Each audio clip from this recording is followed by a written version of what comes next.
السلام علیکم داملای عزیز. میگویند که 3 کس در کودکی در گهواره سخن گفتگی هستند. آیا این حقیقت دارد یا ندارد؟ بله حقیقت دارد. یکی از اینا حضرت عیسی ابن مریم است. حضرت عیسی پیغمبر خدا در گهواره در خردی صحبت کرده بود. دوم حضرت جریج میگویند، حدیث متفق علیه است، میگوید آنقدر بچه به عبادت بود، آنقدر در عبادت پروردگار قایم بود که برای خود میگوید یک موضع مخصوص برای عبادت جدا کرده بود که از خلق جدا بود. در همون موضع عبادت میکرد، خدا را پرستش میکرد. به ناگاه میگوید روز مادرش فریاد زد یا جریج. حضرت جریج صدای مادرش شنید در عبادت، لیکن چی میگفت؟ خدایا نمازم یا مادرم، نماز دوام دهم یا جواب مادر مگردانم. و همچون نماز دوام داد، جواب مادرش نگفت. دویم بار میگوید باز مادر روز دیگر فریاد زد، باز جریج در عبادت که بود گفت نمازم یا مادرم، باز نمازش ادامه داد. سیوم روزم این چنین تکرار کرد. بعدا مادرش میگوید خیلی خشمناک شدن و گفتن جان تو را خدا نگیرد تا زمانی که اگر با یک زن زیناکار روبرو نشوی. شرکت شفافرما داروهایی را پیشنهاد میکند که برای بیماری‌های درونی و بیرونی انسان دوا بخشند. از قبیل فشار بلند، گای مرید، بیماری‌های معده، روده، گرده، جگر، عضوهای هاضمه، درد گلو، راه نفس و غیره. اینچنین اگر شما بیماری‌های پوست دارید به مانند پسریاس، سفیدشوی پوست، داغ‌های سیاه، پس داروهای شفافرما به شما کمک میرسانند. غیر از این اگر شما مشکل‌های اورولوژی و گینکولوژی داشته باشید، پس به شرکت شفافرما مراجعت نمایید و اینچنین مشورت طبی بگیرید. همچنین برای زیاد کردن ریش و موی سر، با قوت کردن مردانگی، داروهایی را با نمود کپسول و روغنی که به صدها در دوا دارند پیشنهاد می‌نمایند. السلام علیکم دوستان عزیز. آیا شما برای گذشتن از سرحد دشواری میکشید؟ مهلت حجت‌هایتان به آخر رسیده است. پس من برای شما خدمت رسانی شرکت نور محمد را پیشنهاد میکنم. با ماشین‌های نو و زمانوی، با باوری و اعتماد کامل، توسط رانندگان مرد و زن شما را از منزل استقامتیتان تا خط سرحد برده برای عبور مرز مساعدت می نمایند. یادآور می شویم که اگر شما از نام شبکه حاجی میرزا مراجعت نمایید برایتان تخفیف ارائه کرده می شود. که پیروی مذهبن اونا را در ضلالت و در آتش گفتن. میلش ما انشاءالله می بخشیم، ما باور کنیم بسیار فهمیش داریم، ما هم دنیا گشته ایم، همه چیزا را می دانیم. لیکن این قدر میگم که جوانی نکن، جاهلی نکن. بهترین مذهب امروز برای تو خواندن است. بخوان، تعلیم بگیر، از علم آگاه شو. اگر تو عالم شوی، اگر تو آگاه شوی، هیچ وقت باور کن این گونه بحث و مناظره ها را نمیکنی. همه این سبب جهالت است، همه این سبب بی علمی است. و دیگر فراموش نکنین که این اختلاف ها هم برای بعض گروه ها لازمند که در بین ما این اختلاف ها را می پرتایند. ما آواره همون اختلاف ها میشیم و از همه پیشروی ها پس میزنیم. اینا هم در کار هستند. یکی بسیار زیرک باشین، بسیار هوشیار باشین. مذهب دارد، معنای او را ندارد که تو از او دیده شرفت بلند باشد یا شرف او از تو بالا باشد. احترام کنین یکدیگر را. انما المؤمنون اخوتون است. مؤمن ها همه برادر یکدیگر هستند.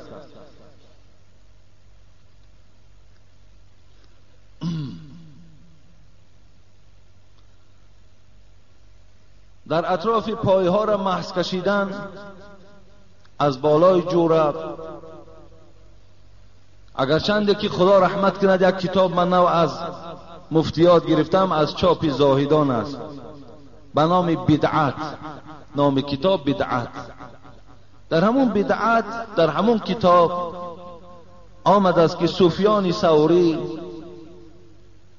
اسحاق، عبدالله ابن مبارک، امام شافعی، امام احمد حنبل بر بالای نسکی محض میکشیدند.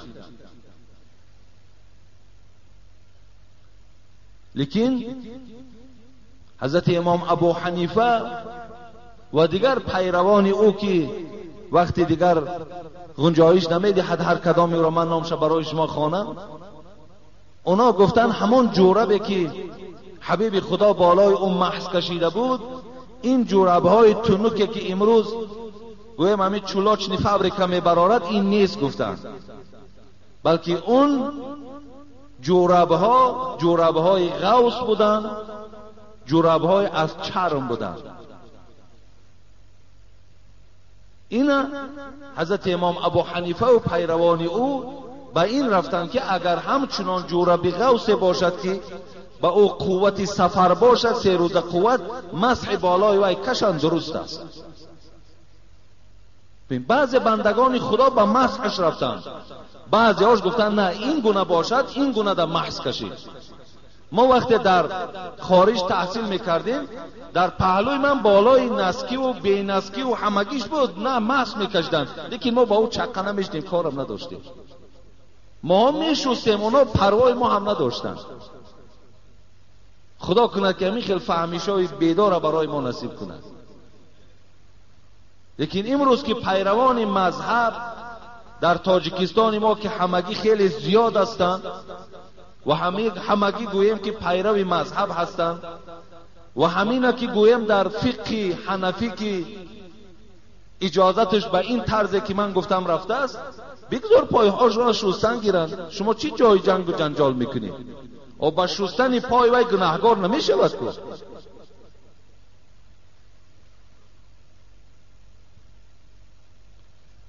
در نماز پایها را چگونه گذاشتن در کار؟ اگر مثل آنها نگذاری با تو جنگ و جنجال میکنن. بسیار خوب میشود که اگر بسیاری سوالهای هستن که برای من خوب میشود نامهای همونها را میگفتی و خود همون آدم به من مراجعت خودش میکرد. بسیار سوالهای هستن که شاید که برای عصبانی کردن، برای ناآرام کردن هم این گونه سوالها میآید. همون شخصی که سوال میدهد خودش پیش من بیاید و کیا هستن همونا برای ما بیان کند. ما دائم سفرمون همون دوشنبه هست، میبینیم قطعیشون مصلحت میکنیم. این از روی نافهمی میشود. انشاءالله اگر ما با همونا صحبت کنیم، همونا را فهمانیم، همه همون قبول میکنند. اینا باعث جنگ و جنجال نیستند. پای گذاشتن در مذهب امام ابو حنیفه 4 انگشت است. 4 انگشت در مذهب امام ابو حنیفه است. حضرت امام شافعی رحمت الله علیه 1 وجب گفتند، لیکن حضرت امام مالک، امام احمد حنبل میانه را گرفتن، یعنی همون حالتی که آدم خیلی خودش در بالای همون پایه ها خوب حس میکرد، همون خیلی گذاشته نماز خواند، نمازش درست است گفتن. این است طرز پای گذاشتن از روی گویم که همون مسئله فقهی که من در کتاب ها تماشا کردم. خب در وقت سجده دست ها را برداشته و بالا می پرتاید. مثلا در حدیثی که علقمه از عبدالله ابن مسعود روایت کردن که دلیل حضرت امام ابو حنیفه هم همین است که این حدیث ترمذی در حدیث حسن گفتن. این بود که حضرت عبدالله وقتی که گفت آیا برای شما من نماز پیغمبر خدا را نشان دهم؟ شاید عبدالله را همت میشناسین. عبدالله ابن مسعود یکی از صحابه های جلیل القدر حبیب خدا بودند، یکی از کسانی بودند که حبیب خدا اللهم فقیه فی الدین گفت، خدایا همین عبدالله را فقیه در دین بگردان. و این حضرت عبدالله سالهای دراز از تا حتی پایان خلافت حضرت عثمان در شهر کوفه درس میداد که در اینجا گویم که یکی از پایگاه ارتش اسلامی در دوره‌های حضرت عمر بود کوفه. 4000 صحابه میگه در اینجا وجود داشت که از اینها 70 نفرش جنگاوران بدر بود که اونا خیلی گویم که امتیازهای بلند داشتن. و عبدالله در اونجا گویم که درس میداد لیکن رفع یدین نمیکرد. حضرت امام مالک هم در مدینه که درس میگفت و رفع یدین نمیکرد. و عبدالله ابن مسعود گفت آیا برای شما من نماز حبیب خدا را تعلیم دهم؟ و خیس نماز خوان، دستی که برداشت میگوید یکم بار برای تحریمه بس داد برداشت، در دیگر باقی نماز دست برداری نکرد. این حدیث حسن میگوید در ترمذی. لیکن حدیث های در باب رفع یدین وجود دارد و پیروان مذهب امام ابو حنیفه همین دلیل را برای خود اختیار کردند، بغیر این چند دلیل دیگر است. و همین گویم که برای خود یک اساس گذاشتن و این چنین نماز میخونن، بگذار همچنان نماز خواندن گیرن.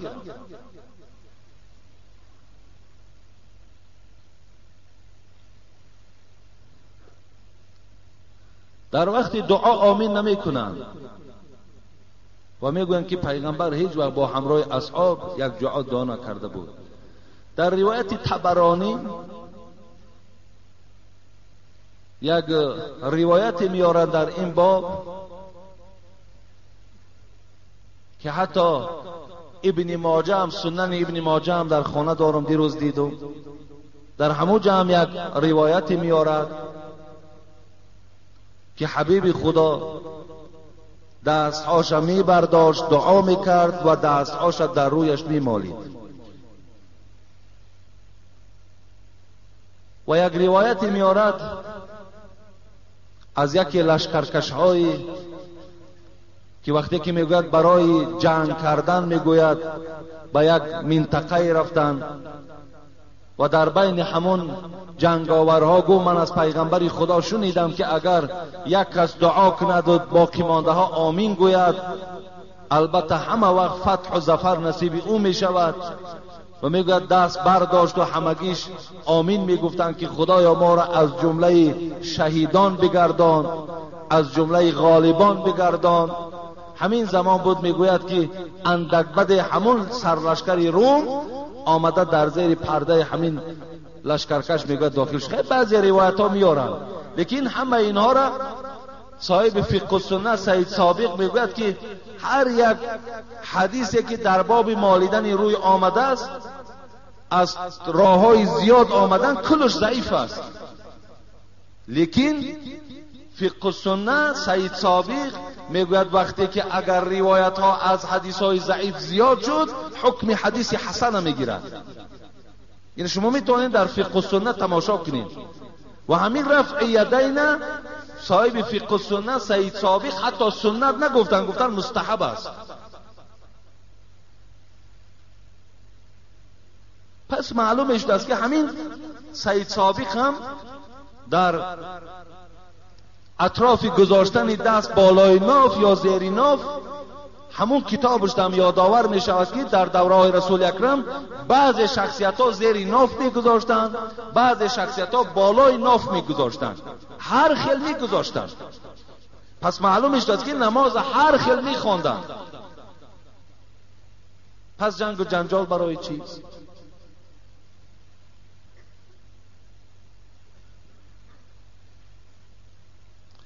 باز میگویند که تراویح 8 رکعت است، مگر اینها درستند یا نه؟ آخران سوال بود. تراویح 8 رکعت بودن شد در کتاب ها میگوید که دلیل وجود ندارد که حبیب خدا 8 خواندن یا 20 خواندن. و حتی که در دوره های حضرت عمر ابی ابن کعب را امر کرد که امامتی کند و مردم از پس او اقتدا کنند و 20 رکعت نماز تراویح خواندند. 20 رکعت نماز تراویح را با امامتی ابی ابن کعب خواندند که این صاحبان مذهب همش تصدیق دارند. از آن جمله ابن تیمیه هم که یکی از عالم‌های مشهور هستند، وی هم در همین چیز تصدیق دارد که در دوره های حضرت عمر 20 رکعت نماز تراویح رواج بود. بعد از او دورای حضرت عثمان هم 20 رکعت نماز تراویح خوندن، حضرت علی هم 20 رکعت نماز تراویح خوندن و امروز در مکه و در مدینه هم 20 رکعت نماز تراویح هست. فقط امام مالک با 36 رکعت رفتن. امام مالک گفتن 36 رکعت نماز تراویح هست، دیگر باقی مانده صاحبای مذهب با 20 رکعت رفتن. و او یکی میگوید در کتاب ها که 8 رکعت در هفتگی هستند. این روایت حضرت عایشه است که حبیب خدا چی در رمضان چی در غیر رمضان از 11 رکعت نماز در شب نماز دیگر نداشت، لیکن 4 تا میخوان سلام میداد، 4 تا دیگر میخوان سلام میداد، 3 رکعت باز ویتری واجب میخوان. لیکن آنقدر نماز میخوان که تا صبح انا همین 11 رکعت نماز دوام میخورد. 11 رکعت نماز تا نماز صبح میخوان.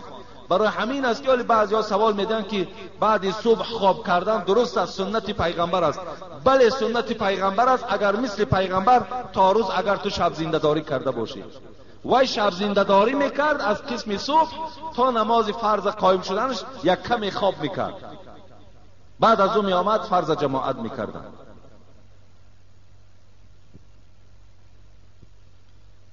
السلام علیکم داملای عزیز. میگویند که 3 کس در کودکی در گهواره سخن گفتگی هستند، آیا این حقیقت دارد یا ندارد؟ بله حقیقت دارد. یکی از اینا حضرت عیسی ابن مریم است. حضرت عیسی پیغمبر خدا در گهواره در خردی صحبت کرده بود. دوم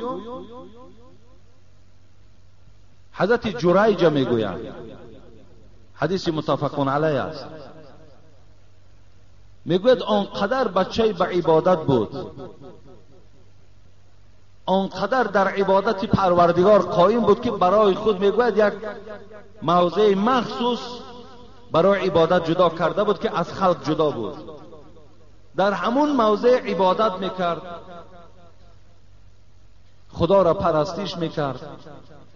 به ناگاه میگوید روز مادرش فریاد زد یا جریج. حضرت جریج صدای مادرش شنید در عبادت، لیکن چی میگفت؟ خدایا نمازم یا مادرم، نماز دوام دهم یا جواب مادر مگردانم. و همچون نماز دوام داد، جواب مادرش نگفت. دویم بار میگوید باز مادر روز دیگر فریاد زد، باز جریج در عبادت که بود گفت نمازم یا مادرم، باز نمازش ادامه داد. سیوم روزم این چنین تکرار کرد. بعداً مادرش میگوید خیلی خشمناک شدن و گفتن جان تو را خدا نگیرد تا زمانی که اگر با یک زن زیناکار روبرو نشوی. مادرش دعای بد کردن. البته دعا 3 دعای هست که در پیش پروردگار لا شک فیهن نمیگوید، هیچ شکی نیست که این 3 دعا قبول می شود. یکی از اونا دعوت الوالد است، دعای پدر و مادر در حق فرزند قبول می شود. بسیاری جوانای هستند امروز در مسجد ما نماز میخوانند که پدر و مادرها از او ناراضی هستند. بسیاری برادرای در اینجا نماز میخوانند که پدر و مادرشون از اونا ناراضی از دنیا گذشته است.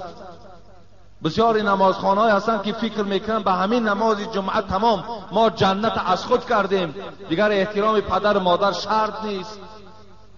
حالان که برادرای عزیز و گرامی همه شما را من تأکید میکنم، تا زمانی که اگر پدر و مادر از تو راضی نباشد خدا از تو راضی نیست. حتی حبیب خدا گفت که هم جنتکی و نارکی، اونا جنت و اونا دوزخ تو هستند.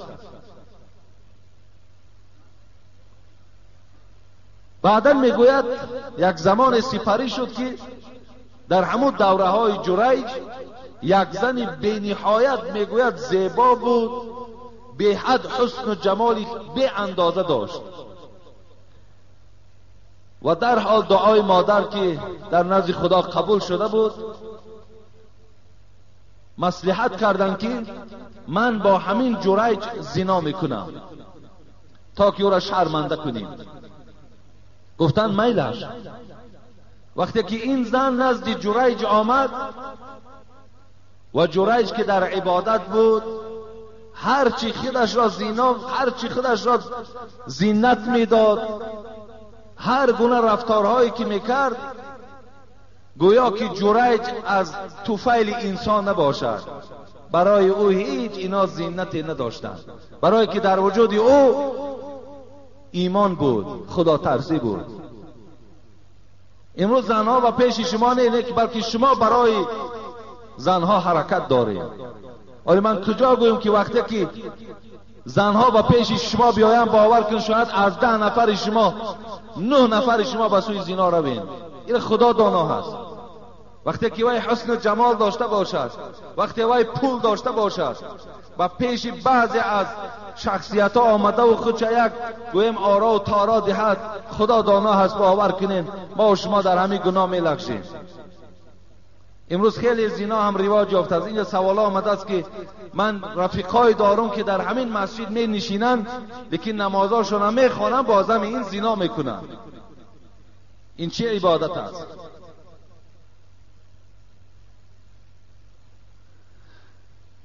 دید که از جریج هیچ فایده ای نیست. در حال با یک چوپان میگوید این زن زنا کرد، حامله دار شد و فرزند زایید. وقتی گفتن این از کیست؟ گفت از جریج است. در حال آمدن همون عبادتگاه جریج چپه کردن، جریج خودش را لط و کوب کنان به میدان آوردن. وقتی گفتن چه حالت است، چه مسئله شده است، گفت این فرزندی که از این زن به دنیا آمده است از حساب زنای تو به دنیا آمده است. میگوید این جریج آدم خدا ترس، آدم همیشه در عبادت که بود، میگوید در شکم همین طفل خردک یک شپاتی زد و گفت ای کودک، ای طفل، بگو که پدری تو کیست؟ حبیب خدا حکایه دارد. میگوید این زبان به زبان آمد این طفل و گفت ای جریج، تو از این زنا خالی هستی، انا همان چوپان به مادر من زنا کردگی است.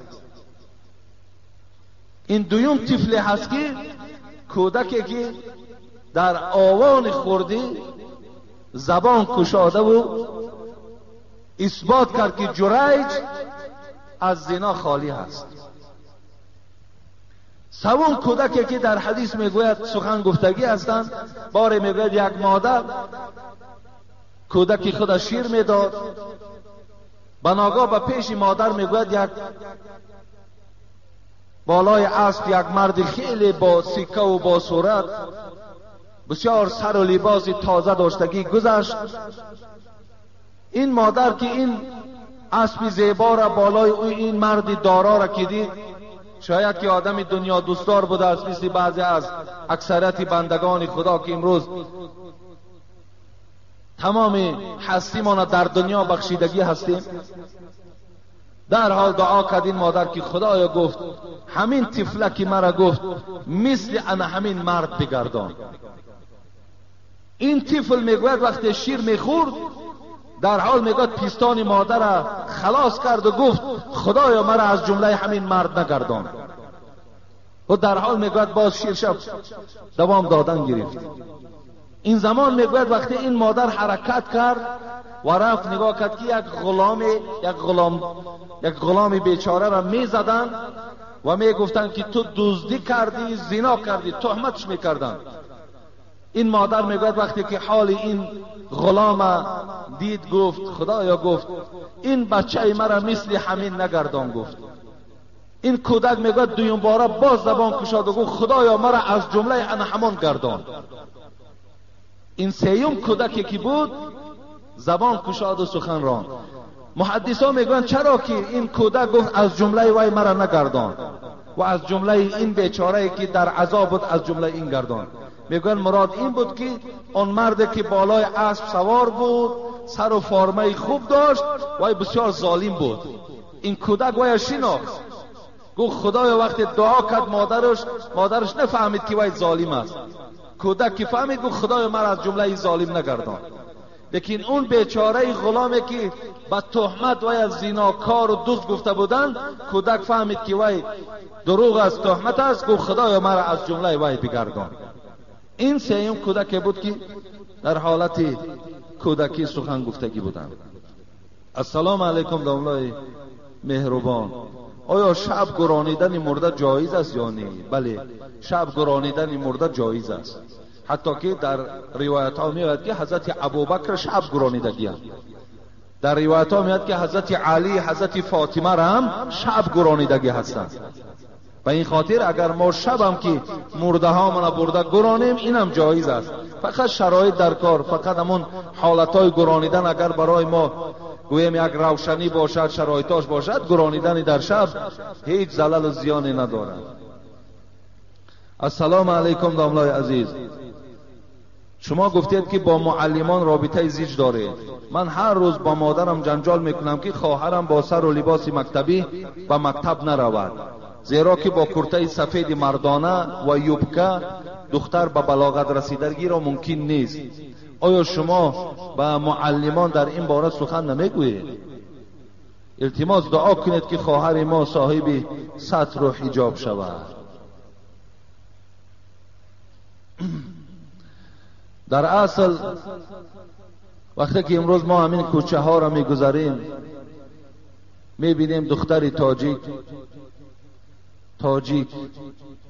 تاجیکی که امروز ما افتخاری به تاجیکی داریم، کرته مردانه دارد و یک یوبکه دارد، پایانش دیگر پاچه نیست. به خدا قسم پایا همه عریان هستند.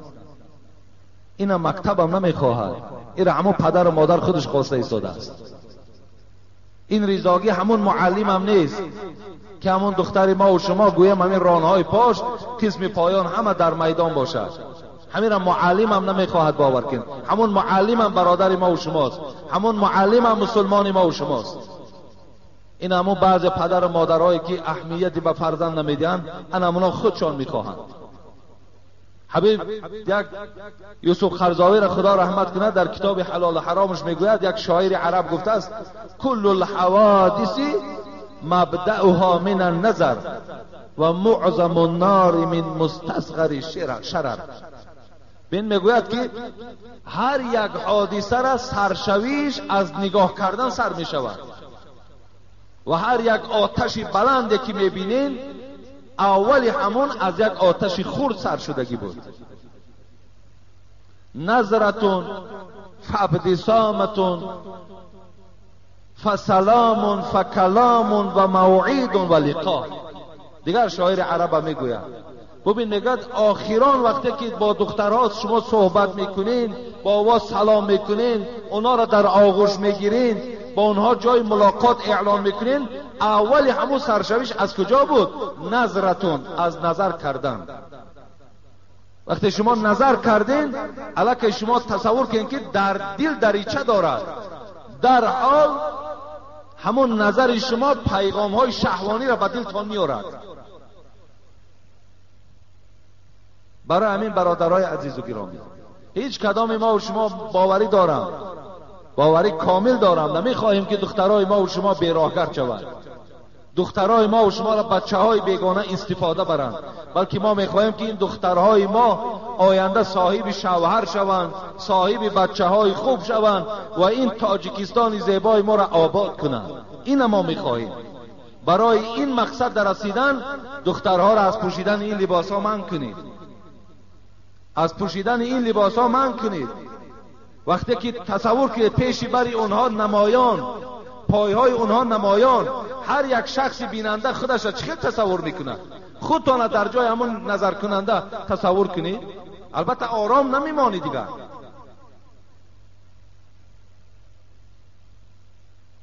برای همین برادرای عزیز و گرامی احتیاط کنید، این بسیار مسئله مهم است. از اون مسئله هایی که ما و شما جزئیه که در اول من خواندم، جنگ و جنجال و مثال ما و شما بیدار میکنیم، هر یک گروهی که نباشد در این اطراف حرکت کنیم. اینجا بهبودی بیارید. این است مسئله مهم برای ما. این ملت است، این ملت تاجیک است. این به خودش لباس دارد، لباس ملی دارد.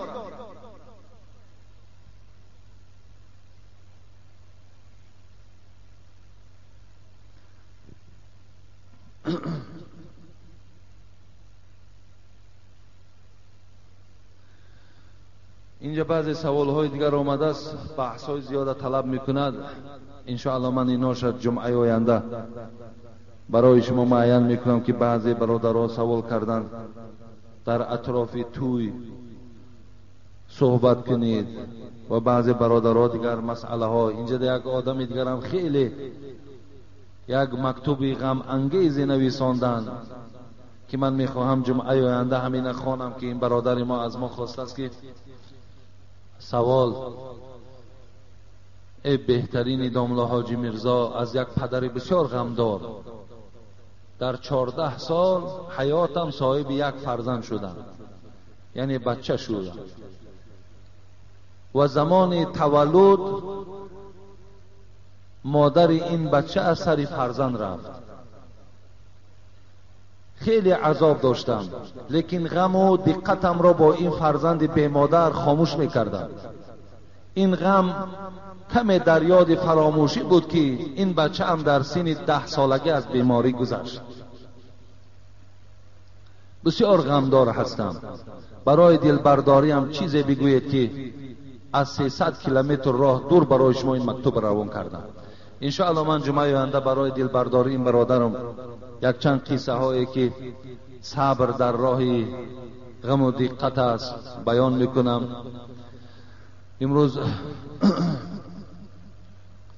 دعا کنید گفتن در حق مرحوم محمد شریف زردیف، بچه رئیس بابا زردیف که اینجا 1000 سامان آورده دادن گفتن برای آبادی مسجد، و در حق خواهر مرحوم هم دعا کنید. اینجا هم یک مبلغ دیگر آوردن و یک برادر دیگر هم یک مبلغ دادن که در حق من دعا کنید. اینجا یک برادر دیگر سفر دارد گفته است یک مبلغ برای آبادی مسجد روان کردند. یک برادر برای مسجد سیمین و سیمبلاک روان کردند. یک برادر عزیز خیلی گرامی داریم، خدا برکتش دهد، که خیلی یاردم کلان کردند نوکک در همین مسجد که گفتن اعلانش نکنید. در حق دخترچه خردسال که در صدمه هلاک شده است دعا کنید. یک برادر در ما را زنگ زدن که در عالمتای وقتی آمدن مونده یک کودک زدیم هلاک شده است، در حقش دعا کنید. گفتن برای مشکلات از همین مشکلات خلاص شدن و هم در حق منم دعا کنید. در حق فرزندان محمد علی دعا کنید. در حق آنهایی که در صندوق خیریه صدقه کردن دعا کنید. چند برادر سفری رسیه دارد دعا کنید. گفتن دعا میکنیم که خدای مهربان این خیر احسان ها را قبول بگرداند و هر آرزو و امیدهایی که در دل این بندگان تو هستند خدایا آرزو و امیدهاشون حاصل بگردانی. خدایا این جمعیت ما را تا جمعه دیگر صحت و سلامت نگه داری و این عبادتی که الحال انجام دادیم اگرچه عبارت از سهو و غلط ها هست، خطاها هست، لغزش ها دارد، خدایا به درگاهت قبولش بگردانی. ربنا فاغفر لنا ذنوبنا وكفر عنا سيئاتنا وتوفنا مع الابرار برحمتك يا ارحم الراحمين.